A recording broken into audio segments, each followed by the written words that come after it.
We already have, we know the house was on the market, right? We know how much they were asking, we know how many days it was on, so we have enough information at least to follow up. And then if there's more interest, awesome. I can get back to you, I can research it, you know? Why do most houses expire anyway? Why do you think? Yeah, 9 out of 10 times it's price, absolutely. So that's what a lot of agents do. Another thing that we tend to do, especially newer, is not practice our scripts. We end up practicing on our clients. Guys, we don't want to practice on our clients. I remember when I first started, Steve actually had us calling into different areas. Like we call it far out areas, so even though we were talking to real people, we were still practicing. So I don't know if you want to do that or not, but that's awesome. And then if it panned out, then we get a referral, right? That's cool. But, so yeah, but we practiced a lot. I'm lucky that someone brought me into business and taught me these things on day one. All right, the other thing is, we called once. Oh yeah, they're no good. They're a grouch, forget them. They don't want to use an agent, right?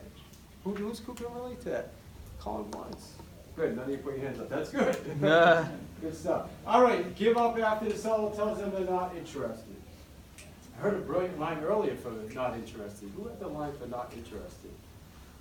Somebody had a brilliant line. Oh, the guaranteed sale program, right? Who shared that? Ryan, yes, that was brilliant, right? That's another great line for not interested.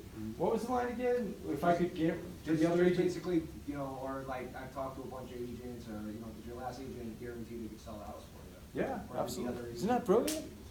The thing with not interested too is a lot of times the person is going to hang up on you, right? So you got to figure out a way to keep them on the phone for an extra second and a half before they just terminate the call. So here's the thing with not interested, guys. They're not supposed to be interested. Do you get that?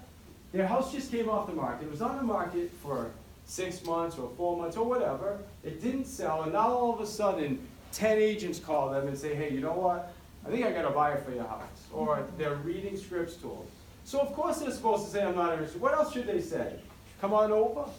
If everybody said that, how easy would this be? Yeah. Everybody in this room would be a billionaire right now. If you could just call people and say, hey, this is John Smith, come on over and list my house, right?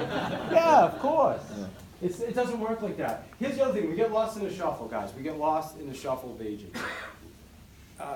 Russell Brunson. You guys ever read the book Expert Secrets by Russell Brunson? Anybody know that book? It's a great book. I would encourage you to read it. He has a metaphor in a book he calls Red Sea, Blue Sea. And what he's referring to is Red Sea, he refers to it. You know when you go deep sea fishing, they got that nasty bucket of bloody chum. Yeah, so when you say chum, is that what they call it? Yeah, and they throw it over the boat. And what does it do? Yeah, it attracts fish and sharks, and they use it for fishing, right? So the challenge now with the expired industry, and also the FSBOs, is it's turned into a Red Sea, right? I mean, you've got call centers calling, you've got every agent calling. Now, nothing against Bold, but when Bold comes in, what happens? You've got 8. So what we need to do is figure out how to create Blue Sea. Blue Sea means we're getting out of that Red Sea, out of that, just feeding frenzy, and moving over to another area where it's clean. And how do we do that? We do that by asking really great questions, listening, and having amazing systems for follow-up. And the other thing is most agents, or the mistake a lot of agents make, guys, is just not having a system for follow-up. Seriously. Not having no systems in place. So we got to have some type of a system. What percentage comes from follow-up? 70. You guys are brilliant. All right, good stuff. All right, 3 secrets. First off, master scripts. How do you master scripts? Anybody? Practice. Yeah, practice. That's it. Just practice. And even more than practice, it's the right kind of practice, right? Because would you agree if you're practicing something that doesn't work, it's only going to make it worse? Or practicing the wrong way? Or practicing with the wrong people? It's about practicing. That's why I told you I went out and I found role play partners like Derek Lipsky, Jeff Norberg, Dave Norberg, Jeff Glover, Gina Ron. I mean, I've got dozens of role play partners. Like, I found the people that were the best. Those are rock stars. Yeah, absolutely. As a matter of fact, you and I are going to start role You know what? Yeah. I didn't even think about that. You're right. So, yeah, exactly. I mean, yes, I Brian. think hard practice too. Sometimes I love that. Partners are just too easy. They're ready to give me the appointment. Like, don't give me the appointment, make me work for it. Right. Yeah, so everybody, by the way, if you sign up for the FSBO expired FSBO program, you're actually gonna get a thing called Rules for Role Play. Listen, you can sign up, I don't make a cent if you sign up or not, so it's not, I'm not trying to sell you anything. It's just an awesome program, and you're gonna get a document that's called Rules for Role Play that's gonna talk about all that. You That's know, cool. 5 objections. That's cool. So, we don't, I mean, because some of us are so easy on each other, and then we hang up, oh my God, that was so great, and then you call the guys like, what do you want? Get your ride. And you're like, holy cow! Like, what just happened, right? So we want to, there's an old Navy SEALs quote that says, the more we sweat in practice, the less we bleed in war. Think about that.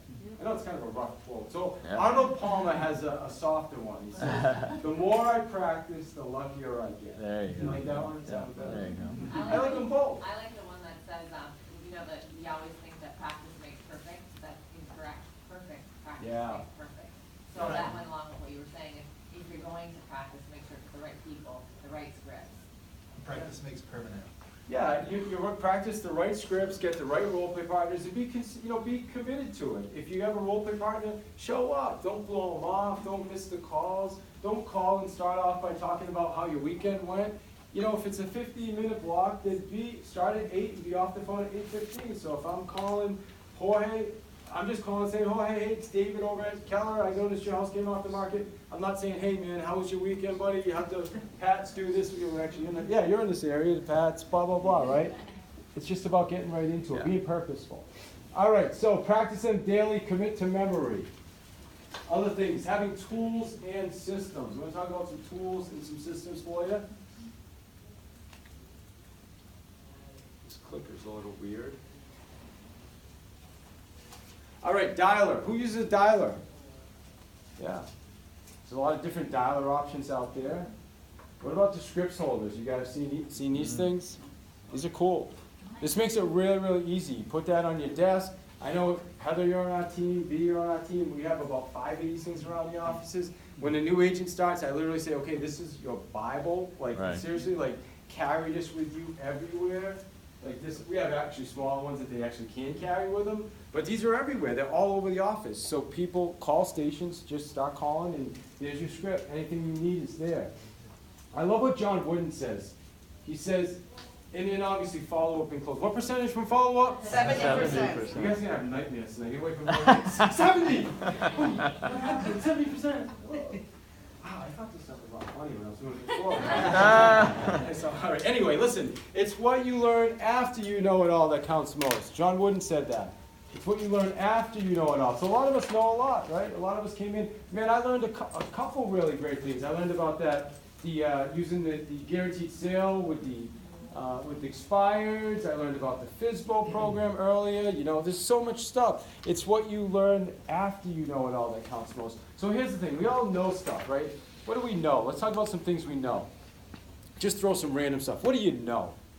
Like, People move. I'm sorry? People move. People move, absolutely, you know that. What else do you inherently know? 70% of business comes from all. Yeah, there we go. Give him a high five, will you, Dale? Yeah. Give him a high five. All right, here's what I know how to use this tablet, right? I know how to use it. I practiced with it. What's something else you know? Well, they tried to sell their house once, so why wouldn't they want to do it Perfect. again? Yeah. Okay, perfect. Now let's talk about something that we know we don't know. Like, I don't know how to play the piano. I know that, right? I know I don't know that. What's something that you guys know you don't know? Yes, no, I don't know how to be a heart surgeon. Okay, perfect. She doesn't know how to do heart surgery. Thank you. Yeah, I don't either, so we're on the same page. How to fly a plane. Okay, he doesn't know how to fly a plane. You understand Yeah. that? Yeah. Okay, so so for me, this quote focuses on the things that I don't know that I don't know. Does that make sense? Yes. Like hearing Dale early talk about using the guaranteed sale with an expired. I didn't know that. I'm like, wow, that's actually really, really good. We can start doing that right away. Does that make sense? Yes. Or like for me, years ago, I used to go and I used to do my presentation. I had the same presentation whether I was meeting with a D, IS, or a C. So I sat down with my OP and he did remember the old AVA? He did an AVA on me. And at the end, he said, you know, one of the things that's showing up here is you're probably not connecting with analytical sellers because you're not bringing enough data. You know, because someone in that range, you're gonna have to bring statistics, and you're like very optimistic. Like I'm showing up, dude, we got it. You just get this house on the market. You know, that's how I sold from being optimistic. That was my style, right? I was really good at that. But with certain sellers, that doesn't work. It doesn't work. You need to bring stats. You need to bring all the graphs, statistics. So at the end of that meeting, I had learned something I didn't know. So now, when I'm talking to people, I can figure out if it's a yes or a C, and then I can prepare for that. Does that make sense? So this is always about figuring out the things that we don't know. That's mastery. In my opinion, that's mastery. Take it into that next level. All right, some of the systems, dialer. We use Vulcan 7 and we use LandVoice. I know a lot of you guys use Mojo. We don't particularly use that one, but that system's awesome. The key is just have a system because it creates more what? What does the system do for you?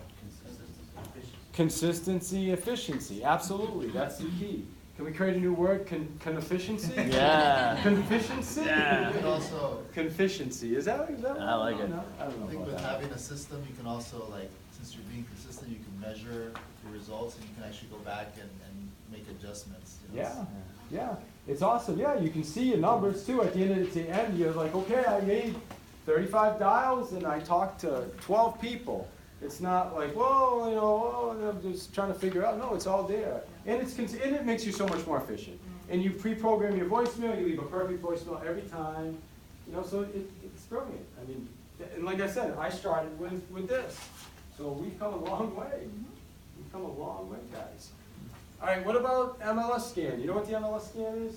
What we do is we set up a hot sheet on our MLS so that every morning we get, if the MLS sends us a list of specific properties that have expired in neighborhoods that we target.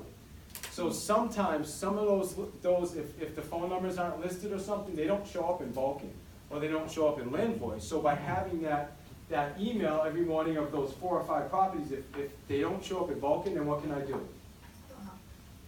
What was that? Yeah, door knock. Grab my pre-list packet and head over and door knock. Absolutely. So that's how purposeful we are. There's certain areas that I'm targeting, so I'm going to go knock the door.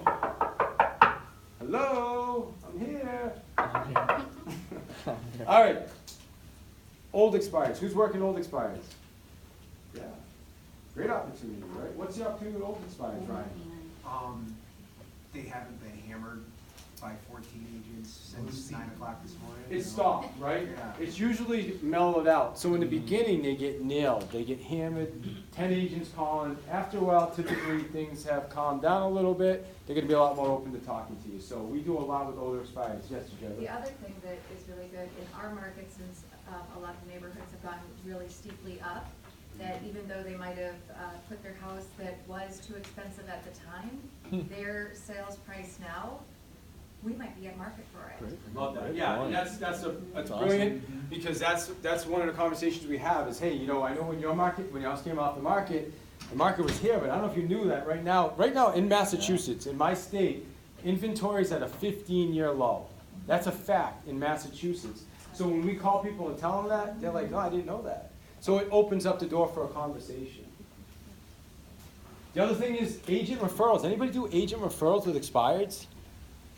This is cool. I mean, there's not a lot of agents that participate, but literally calling the other agent and saying, hey, I'm just curious, were you planning on putting the house back on the market? No, that's always an absolute jerk. I will never work with him again. Perfect. Why don't you connect me and the seller, and if we can get it sold, we'll give you 25% referral. A lot of agents will give you the contact. Mike, on your market, where you shouldn't be, reaching out to other KW, if you did it that way, now you're asking them if they're gonna plan to relist, and if they say no, you're even offering them to pay a referral, which is, really cool. For sure. Yeah. So my, both inside and outside Yeah. KW. Yeah. my first team that I joined, I have a partnership with the owner of that team, cause he would list really high at a really low commission. And so now I tell him, just send me their address a day or 2 before it expires so that I can make sure I follow up with them. Awesome. And did you give him a referral? Well, No, I just let him send, I give him like 10%, Sure. I think, yeah. So we're happy giving them a referral. Yeah. We're happy giving them a referral, and it works. There's certain agents that are really cool to do that for us. And then, listen, a combination of all the above. That's the bottom line. Like I said, about 30% to 35% of our business still comes from this area, physicals and expireds. and we use a combination. And a lot of this stuff, same thing, works with FSBOs. All right, Zig Ziglar said this. He said if you can help